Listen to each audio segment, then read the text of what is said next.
In this video, we will show you how to add more than one animation into text using PowerPoint on Office 365. In here, when you creating animation effect on the text using PowerPoint, let's create first for the text. Welcome to your data. For example, this text, and I want to change into the style of the text, and I want to select text field using blue color, and text outline I want to using this purple, and we can make it bigger to see the effect.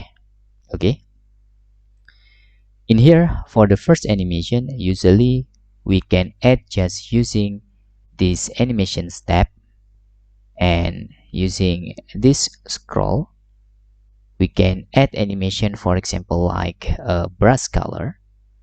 Okay, you can see this is just one animation. After we preview, okay, this is the one animation. First, it's better we show the animation pane, and for the first animation I want to animation start after we preview the slide, so we can select start after previous. You can see when we click the preview, it's automatically play, and the number second we can add the animation.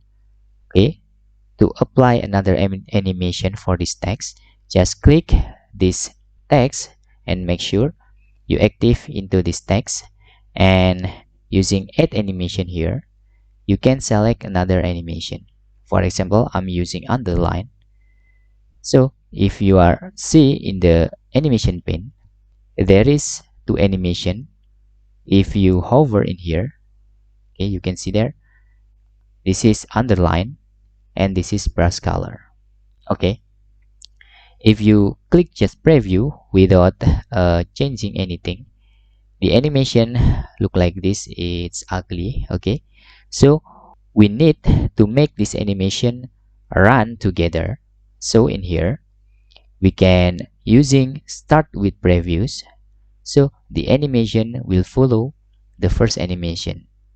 Okay, if we can see here, you can see there it's too fast. We can using the timing. Okay, we can using 1 seconds for example, and we can repeat to see the animation effects clearer. Okay, same with them, we need to make the another animation into timing using 1 second and repeat using until next click, and we can click to preview. Okay, now the animation using brush and the underline, you can see there. You can add another animation again if you want. Okay, so whatever animation, make sure the timing is right, so it can be applied. Okay, you can see like this. And that's all tutorial how to add more than one animation on PowerPoint using Office 365, and hope this video helpful for you.